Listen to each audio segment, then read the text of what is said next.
네, 자, 전산세무 2급 제111회 이론 시험부터 같이 한번 보겠습니다. 자, 1번. 다음 중 재무제표의 기본 가정에 대한 설명으로 가장 옳은 것. 자, 재무제표의 기본 가정 한번 볼까요? 앞에 이론 설명할 때 말씀드린 거. 기본 가정은 크게 세 가지입니다. 기업 실체의 가정, 계속기업, 기간별 보고. 기업 실체라는 거는 기업을 소유주와 독립적으로 존재하는, 그러니까 전문 경영인 제도를 말하는 거죠. 그래서 이게 기업 실체의 가정이고, 계속 기업 회사는 법인은 뭐 원래만 장사하고 그만둘 게 아니죠. 계속 장기간 존속한다는 가정 하에서 기업회계 기준을 적용하는 겁니다. 그래서 뭐 매출액 대비 매출원가, 취득원가, 감가상각, 수익 비용이 대응이 원칙이라는 게 이 가정 안에 있는 겁니다. 그 다음에 기간별 보고의 가정, 일정한 기간, 기업회계 기준에서는 1년을 초과하지 않도록 최대, 뭐 월 단위로 하는 데도 있고 대기업은 분기당 6개월. 자, 근데 그건 회사 마음이지만 1년을 초과하지 않는 범위 내에서 재무제표는 작성이 되어야 한다 이 말입니다. 자, 다시 문제로 돌아와서 자, 재무제표의 기본 가정에는 기업 실체의 가정 아까 있었죠. 계속 기업의 가정. 그다음 한 가지 더 있었죠. 기간별 보고의 가정, 수익 비용이 대응의 가정이 없고, 요거는 계속 기업이 가정 안에 하나의 원칙입니다. 그래서 요게 틀린 것, 옳은 것 찾으라 그랬으니까요. 1번은 아니고, 기간별 보고의 가정은 자산과 부채의 분류 표시를 유동성 순위에 따라 분류한다. 유동성 배열의 원칙인데 이거는 기간별 보고의 가정이 아니에요. 기간별은 아까 말했죠. 최대 1년 안에 회사는 재무제표를 작성해야 된다라고 돼 있죠. 요거하고는 상관이 없습니다. 틀렸고요. 기업 실체의 가정은 기업 실체를 소유주와는 독립적으로 보아 기업이 자산과 소유주의 자산을 분리하여 인식해야 한다는 가정. 요게 맞는 거죠. 소유와 경영이 분리 이런 말을 쓰죠. 전문 경영인 제도. 자, 그래서 3번이 정답이고요. 계속 기업의 가정은 기업 실제의 지속적인 경제적 활동을 일정한 기간 단위로 분할, 각 기간별로 재무제표를 작성하는 것, 최대 1년 이내. 그래서 자, 이거는 지금 제가 실수할 뻔했네. 이거 일정한 기간 단위, 이건 계속 기업이 가정에서 일정한 기간 단위로 한다라고 하는 건 이거는 뭐예요? 기간별 보고의 가정이죠. 기간별 보고의 가정이고, 계속 기업은 뭐예요? 기업은 법인은 영속적으로 존속하는 것을 전제로 한다라고 돼 있죠. 그래서 자, 요거 계속 기업 가정이 아닙니다. 기업 실체의 가정을 여기다가 회계 기간별 보고의 가정을 여기다가 집어넣어서 요거하고는 제목하고는 안 맞다 이 말입니다. 그래서 3번이 정답이고요. 약간 헷갈리는 문제입니다. 자세히 읽지 않으면. 자, 그다음 2번 문제. 이번 전산세무 2급 111회는 이론시험에서 헷갈리는 걸 굉장히 많이 넣었어요. 제가 하나 설명드릴게요. 물가가 지속적으로 상승하는 경제 상황을 가정할 때 다음 중 당기 순이익이 가장 적게 계상되는 재고자산 평가 방법은 무엇인가? 이거 요령 이론 강의에서 제가 말씀드렸죠. 물가가 상승할 때 재고자산 크게 나타나는 것은 앞에 선이총후 순으로 선입선출법이 1등. 얘가 제일 꼴찌. 자, 자산이 크면 그만큼 이익도 많아집니다. 마찬가지. 선이총후. 그래서 이 문제에서 요구하는 당기순이익이 가장 적게 꼴찌는 후입산출법이다. 그래서 정답은 이미 나왔고요. 매출원가는 수익과 반대니까 정반대 현상이 벌어집니다. 순서가 바뀌어요. 반대로 물가가 하락할 때 그때는 요거를 다 뒤집어서 생각하면 됩니다. 아시겠죠? 대부분은 물가 상승시로 해서 시험 문제가 나오고요. 자, 그래서 4번이 정답이 되겠습니다. 요거 다음에 또 출제된다면 가장 크게 계상되는 것 해서 선입선출법이 나오기도 하고요. 자, 그 다음 3번 문제. 연수합계법, 감가상각비 이게 나왔는데, 자, 2023년 10월 1일입니다. 한국은 기계장치를 500만 원에 취득하였다. 기계장치 내용연수 3년, 잔존가치는 50만 원. 추정되었으며 연수합계법으로 생각한다. 주식회사 한국이 결산일은 2023년 12월 30일에 계상하여야 할 감가상각비는 얼마인가 월 단위로 하고, 자, 이론교재 74페이지에 연수합계법 감가상각비는 취득원가 마이너스 잔존가의 정률법하고 공식이 여기까지는 같죠. 곱하기 자녀 내용 연수. 자, 내용 연수의 합계 분의 자녀 내용 연수입니다. 그럼 내용 연수의 합계다 하는 거는 내용 연수가 지금 3년이죠. 그러면 3년 더하기 2년 더하기 1 그러면 6년. 그러니까 6분의 자녀 내용 연수. 지금 현재 첫 번째 해니까 3년 남았죠. 6분의 3. 다시 말해서 취득원가 얼마예요? 500만 원. 500만 원 마이너스 잔존가액이 여기 있죠. 50만 원. 그럼 450만 원이죠. 곱하기 6분의 3이니까 2분의 1. 그 다음에 자, 지금 월할 생각하라 그랬습니다. 10월 1일 날 취득했으니까 10, 11, 12, 3개월입니다. 그러면 이렇게 계산한 금액에서 곱하기 12분의 3개월치만 올해 감가상각비다 이 말입니다. 자, 그러면 요 곱하기 하면 총 얼마가 나와요? 56만 2,500원이 나옵니다. 그래서 정답은 2번이 되겠습니다. 자, 연수합계법 공식 이번 기회에 한번 요거는 암기해야 돼요. 어쩔 수가 없습니다. 자, 그다음 4번 문제. 무형자산에 대한 시험 문제가 간혹가다 한 번씩 나오는데 이번에 나왔습니다. 자, 무형자산에 대한 설명으로 옳지 않은 것. 그러면 앞에 이론 강의할 때 무형자산 교재 92페이지 제가 캡처를 받았는데 자, 무형자산은 잔존가액 없는 걸로 하고 법령이나 정해진 경우를 제외하고는 20년을 초과할 수 없고 상각기간 요거를 여러분 눈여겨 좀 봐야 돼요. 중간에 기업회계 기준이 바뀌었거든요.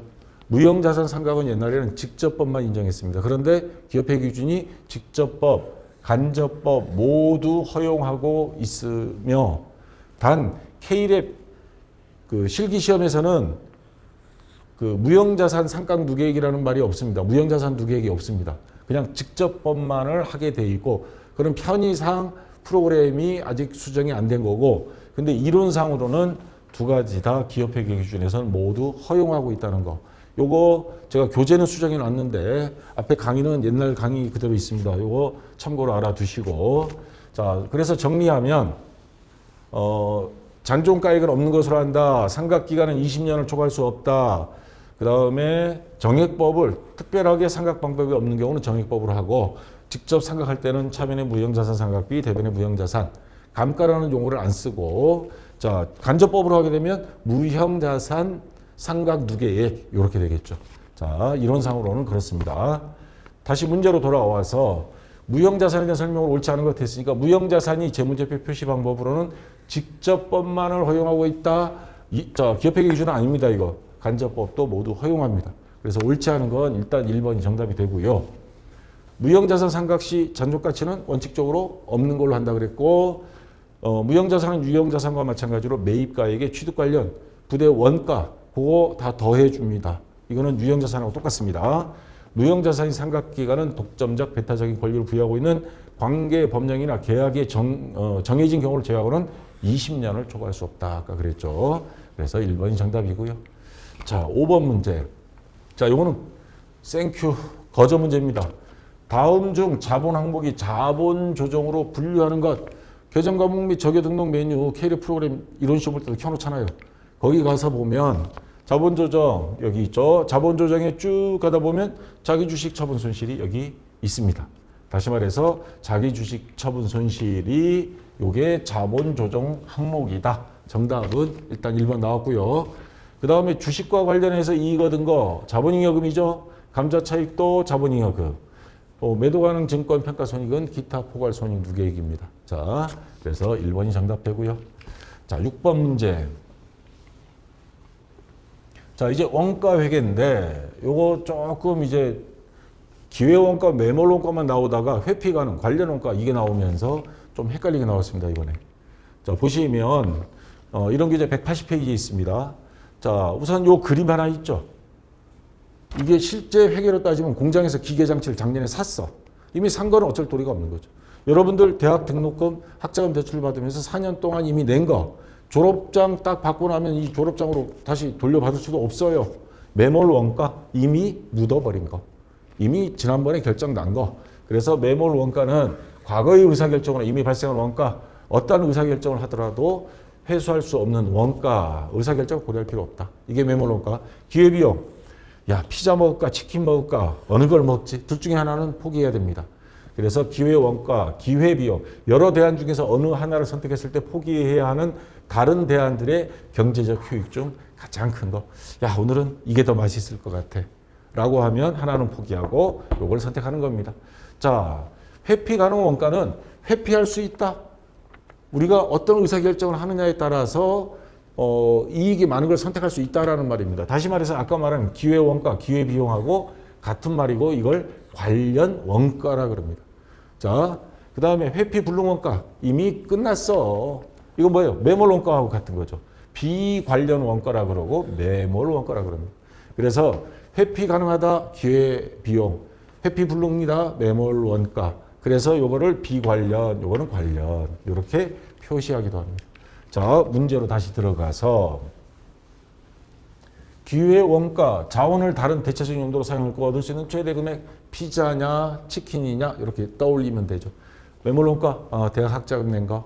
과거의 의사결정으로 이미 발생한 원가로서 의사결정에 고려하지 말아야 하는 원가 맞는 거죠. 자, 회피 가능 원가, 회피 가능 뭐예요? 선택 가능하다 이 말입니다. 기회 원가를 말하는 거죠. 특정한 대체안 선택하는 것과 관계없이 계속해서 발생하는 거 선택 사항이 없다? 이거는 뭐예요? 매몰 원가를 말하는 거죠.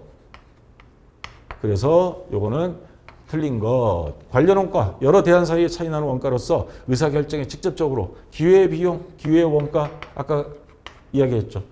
자, 같은 겁니다. 회피 가능 원가. 근데 이거는 매몰 원가를 안에 설명을 넣었어요. 그래서 틀린 겁니다. 그래서 3번이 정답이 되겠습니다.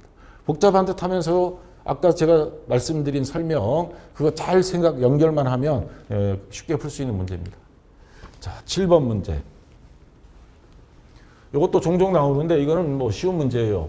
다음 중 변동원가와 고정원가, 변동비 하면 재료비를 떠올리십시오. 조업도 생산량이 많을수록 뭐예요? 총 원가도 늘어난다.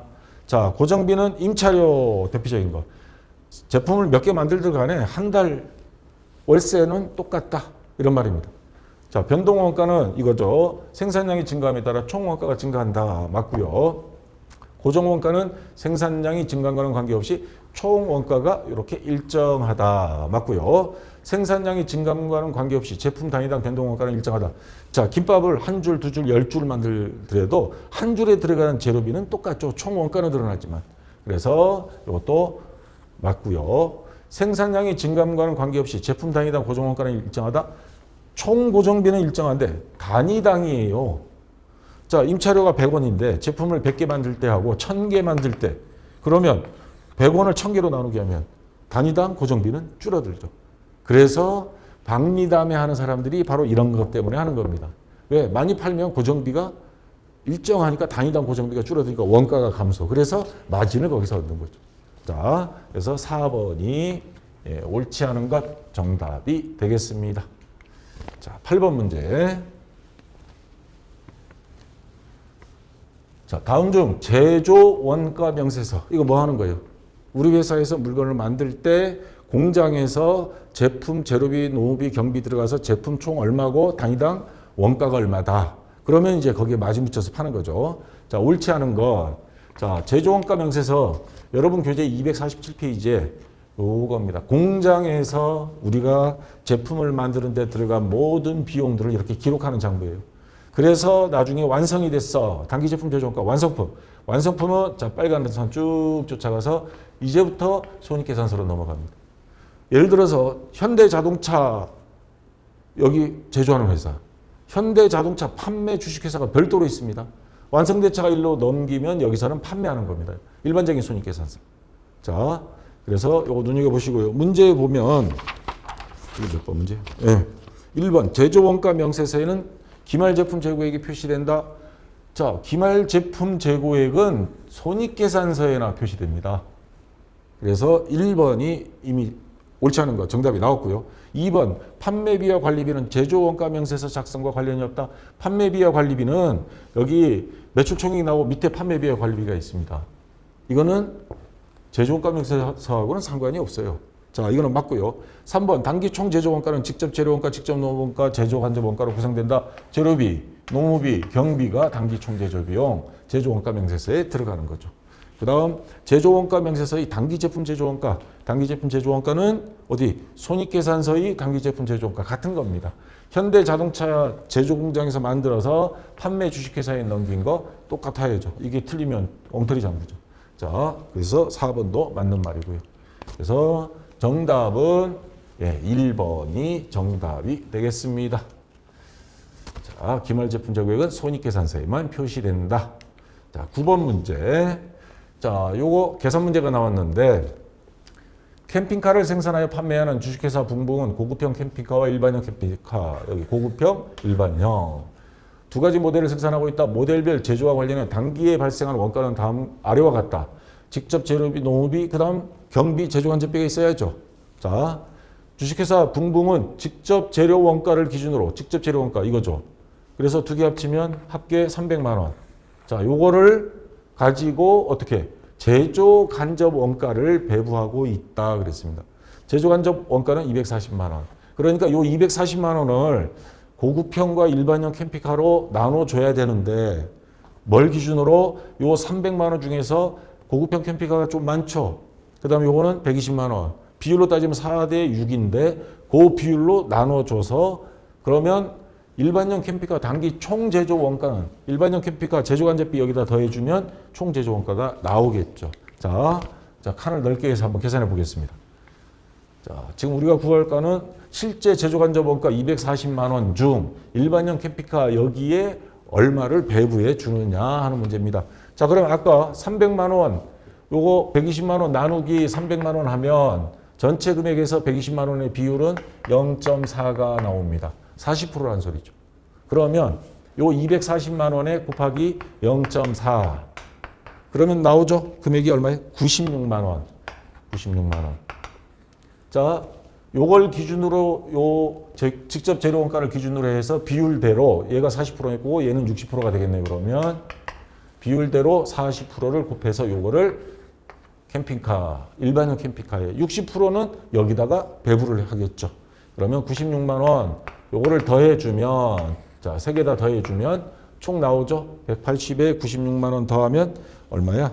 276만 원, 276만 원이 나옵니다. 요거 전체 차 일반형 캠핑카 하나 만드는데 276만 원.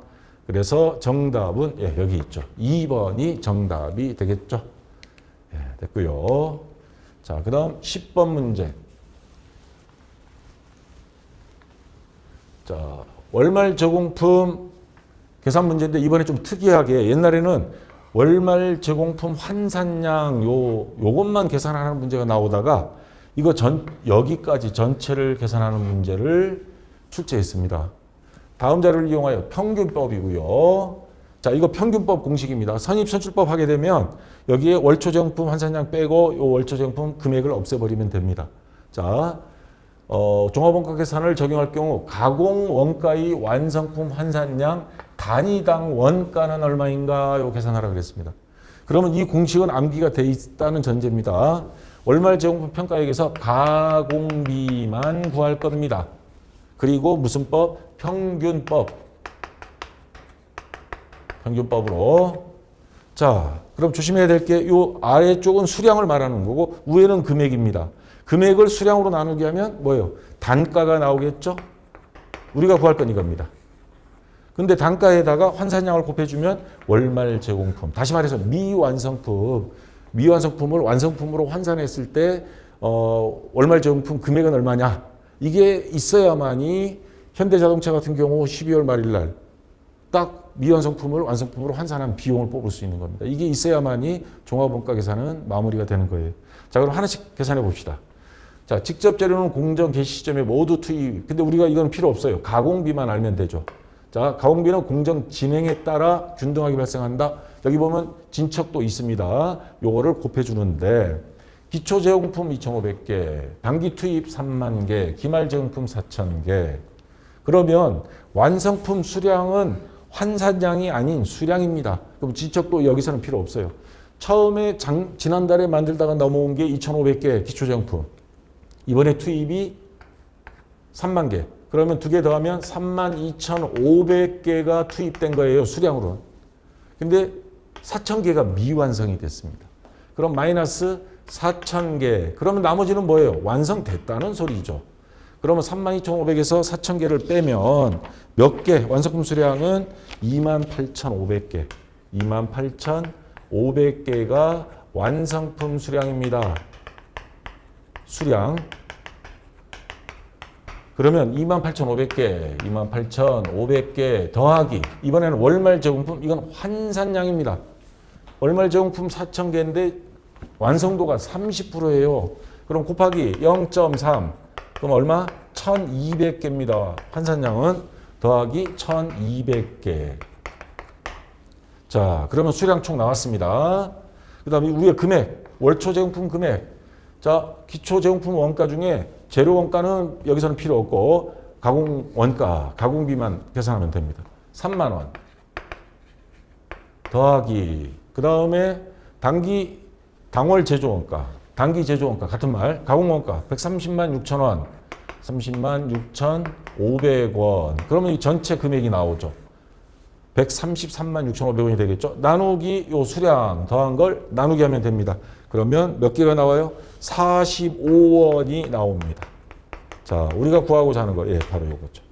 자, 근데 만약에 월말 제공품 평가를 가공비에 대한 월말 제공품 평가는 얼마인가 하면 월말 제공품 환산량 아까 1,200개 했죠. 45원 곱하기 1,200개 요 금액으로 해줘야 됩니다. 그때는 단가 곱하기 수량. 자, 그래서 정답은 4번 45원이다. 약간 복잡하긴 합니다. 근데 차분히 생각하면서 풀어야 됩니다. 이거. 자, 그 다음 11번 이제 부가가치세로 가는데, 자, 이번에는 부가가치세, 소득세, 특히 맨 마지막 15번 문제는 진짜 10년 만에 처음 나오는 형태의 문제도 나왔습니다. 다음 중 부가가치세법상 면세에 해당하는 것은 모두 몇 개인가? 자, 앞에 이론 강의할 때 하나 건너뛰어버렸다. 예, 이런 게 이제 272페이지에 있죠. 기초생활 필수, 국민들 물가도 오르고 힘드니까 면세, 부가세 없이.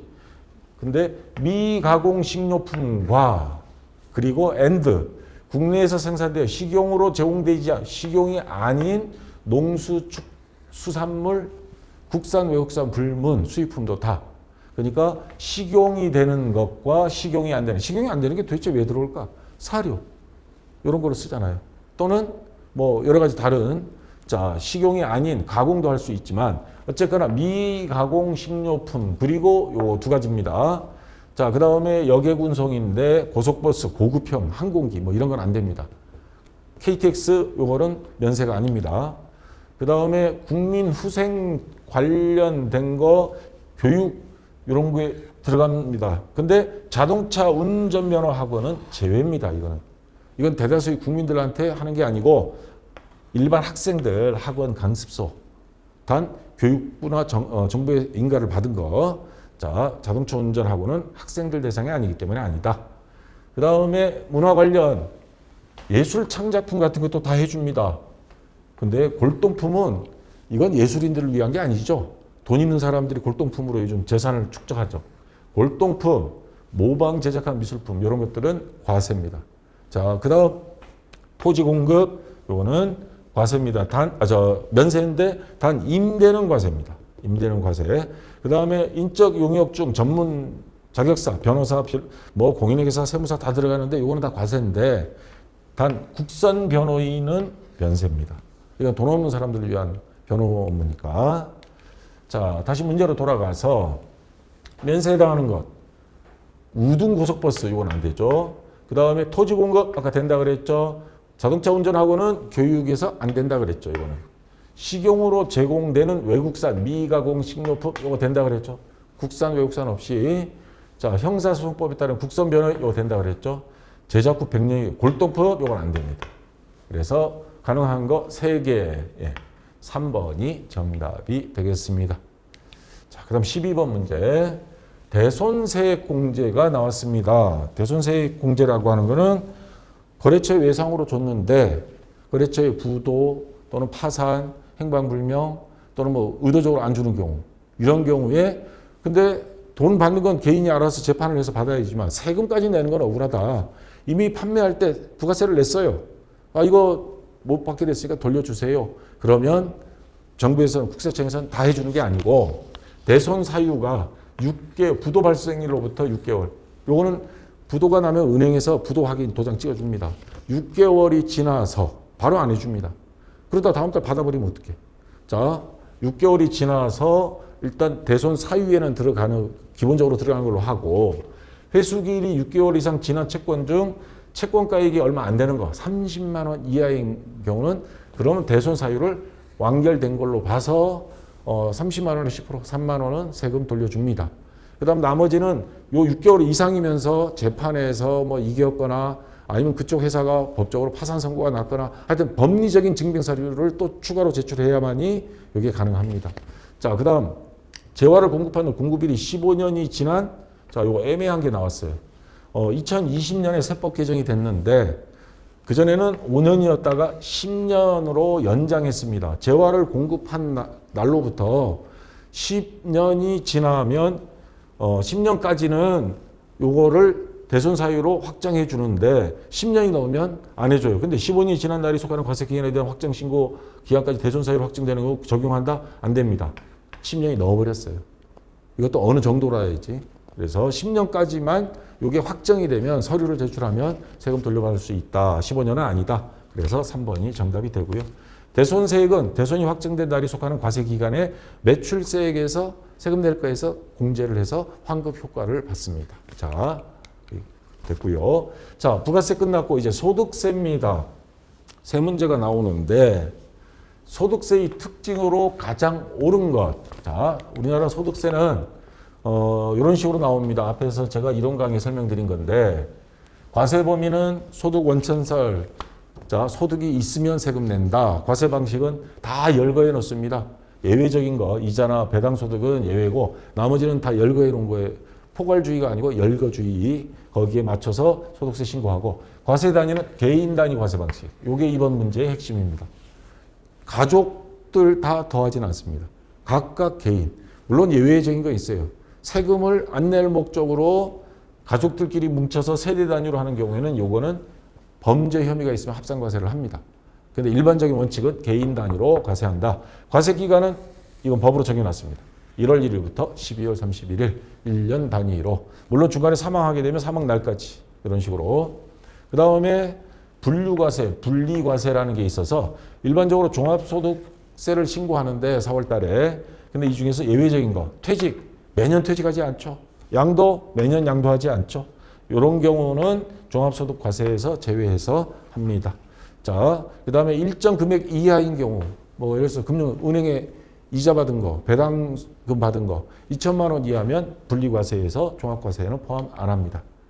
자, 그리고 중요한 거는 납세 의무자는, 납세지는 거주지 주소, 주민등록상 주소지를 원칙으로 합니다.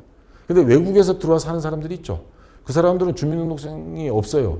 그러면 그때는 거소지, 현재 거주하는 주소를 납세지로 이렇게 합니다. 자, 문제로 다시 돌아가서 이 시간이 좀 길어지네. 소득세의 과세기간은 사업자의 선택에 따라 변경할 수 있다? 아닙니다. 아까 국가에서 정해놨어요. 1년 단위. 1월 1일부터 12월 31일. 그래서 자, 이거는 틀린 거고요. 거주자의 소득세 납세지는 거주자의 거소지, 거주하는데 아닙니다. 주소지, 주민등록상 주소지가 원칙입니다. 또 이것도 틀렸고요. 자, 소득세법은 종합과세제도에 의하므로 거주자의 모든 소득을 합산하여 과세한다? 자, 아닙니다. 아까 분류과세 있었죠. 퇴직소득, 양도소득은 아닙니다. 그 다음에 소득세는 개인별 소득을 기준으로 과세하는 개인 단위 과세제도이다. 범법자가 아닌 경우에는 전부 다 개인 소득 기준으로 한다. 가족들과 합치지 않는다. 4번이 정답이 되겠습니다. 자, 14번 문제. 자, 이거는 간단한 문제인데 거주자 김민재 씨 소득이 다음과 같을 경우 종합소득 금액이 얼마인가? 단 이자 소득 금액은 모두 국내은행이 정기예금 이자이다. 양도소득 아까 분류과세라고 그랬죠. 퇴직소득 이건 분류과세. 퇴직할 때 내고 종합소득에 합치지 않습니다. 자, 근데 이자 소득이 2천만 원을 넘었어요. 2천만 원 이하면 분리과세입니다. 은행에서 세금 내고 끝이에요. 근데 2천만 원 넘었으니까 이건 종합소득. 그리고 근로소득은 무조건 종합소득입니다. 두 개를 더하면 5,200만 원. 예, 2번이 정답이 되고요. 자, 요거에 대한 추가 자료. 자, 우리나라 소득은 크게 퇴직소득, 양도소득은 아까 말한 분류과세. 그 다음 종합소득은 나머지는 종합소득인데 그 중에서 분리과세 항목, 뭐 배당소득, 이자소득, 금융소득은 2천만 원 이하면 분리과세 들어갑니다. 자, 그래서 정답은 2번이 되고요. 자, 마지막 15번 문제. 요게 아주 골 때리는 문제가 나왔습니다. 저도 이거 10년 만에 이런 형태는 또 처음 봤어요. 다음 중 소득세법상 근로소득이 원천 징수 시기가 틀린 것. 소득이 있는데 이게 금년 말하고 내년하고 애매한 경우가 있어요. 어떤 경우냐면 교재는 지금 없어서 이거 어쩌다 한번 나오는 것까지 교재에 실을 수 없어서 국세청 홈택스에 있는 거를 제가 캡처를 해서 가져왔는데 원천 징수 시기라고 나와 있습니다. 이 소득은 올해 거냐 내년 거냐 이거 따지는 겁니다. 자, 여기 보시면 제가 두 개로 나눠놨죠. 1월부터 11월까지는 당연히 올해 거죠. 근데 문제는 11월부터 12월 사이, 요 사이, 또 12월인데 돈은 내년에 받는 경우, 내년도 1월 달에 받는 경우도 있고 2월 달, 3월 달에 받는 경우도 있어요. 회사가 어려우면 그럴 때 이 소득은 언제 걸로 봐야 되느냐? 2023년이냐, 2024년이냐? 자, 우선 기준은 1월부터 11월까지, 그러니까 10월 말까지라고 봐야 돼요. 요거는 12월 30일까지도 아직 지급을 안 했어. 그래도 요거는 무조건 2023년 12월 30일, 2023년 소득으로 해서 신고를 해야 됩니다. 돈을 못 받았더라도. 그 다음에 11월 월급을, 10월까지고 11월 월급을 내년 1월 달에 받았어요. 그래도 요것도 2023년 12월 걸로 봐야 됩니다. 근데 이번엔 그 다음 12월 거야. 거의 임박했어요. 여기까지는 한 달 이상 여유가 있는데 이건 뭐 거의 임박했어. 근데 내년 1월에 받았어. 한 달 차이죠. 자, 이런 경우는 내년 1월 걸로 봅니다. 연도가 이미 지나버린 걸로 봅니다. 그러니까 11월까지는 어떤 경우도 다 전년도 2023년 걸로 보는데 12월부터는 1월 달에 받았다 그러면 1월 소득으로 봅니다. 근데 이번에는 12월인데 1월까지도 못 받았어. 2월까지도 못 받았어. 2월까지도 못 받았다? 그러면 2월 말 걸로. 3월 달 가서 받았다? 그러면 2월 말 걸로. 자, 특례 적용분 지급 명세서에서 이런 식으로 구분을 해놨습니다. 자, 그래서 좀 헷갈립니다, 이게. 다시 문제로 돌아와서 하나씩 비교해 볼게요. 기준은 여기서부터 갈린다, 이 말입니다. 11월까지는 괜찮은데 2023년 11월 요거죠. 귀속 근로소득을 2023년 12월 30일에 지급한 경우 당연히 요건 2023년 걸로 봅니다. 자, 요거는 맞아요. 2023년 11월 귀속 근로소득을 2024년 1월에 지급한 경우 근데 11월 것까지는 자, 내년에 받아도 2023년 걸로 봅니다. 근데 뭐라고 돼 있어요? 2024년 1월 말에 요건 틀린 거죠. 2023년 12월 31일까지 소득으로 봅니다. 자, 정답은 나왔고요. 2번. 자, 2023년 12월 달 월급을 귀속 근로소득이니까 월급을 1월 30일에 요때 지급한 경우는 1월 달로 봅니다. 이거는 맞아요. 그 다음에 12월 거를 같은 12월인데 내년 3월 31일에 지급했어요. 그러면 2월 말. 이걸로. 자, 요 기준의 핵심은 이겁니다. 11월까지는 내년에 받았더라도 2023년 거로 보는데 근데 12월 거는 내년 1월에 받았다. 내년 1월 소득. 내년 그 다음에 2월 이후에 받았다. 2월 말 소득으로. 이런 식으로 처리한다. 이거는 제가 정한 게 아닙니다. 국세청에서 정했기 때문에 어쩔 수가 없습니다. 그래서 2번이 정답이고 저도 이거 보고 뭐 이렇게 출제했나 싶은 생각이 있을 정도로 자, 여기까지 다 됐고요. 아직도 유튜브에 보시는 분들 유튜브에 계속 질문 올리시는데 제가 거기까지는 답변을 못 드리니까 네이버에 박쌤 전산에 들어오시면 간단하게만 등업 없습니다. 그냥 가입만 하시고 여기에 질문 답변이 30-40만 개가 있습니다. 여기서 검색창을 이용해서 검색해서 보시면 공부하다 막힌 거 전부 다 해소가 될 겁니다. 자, 여기 해주시고요. 자, 좀 쉬었다가 다음 시간 이어서 실무시험 같이 해보도록 하겠습니다. 자, 수고했습니다.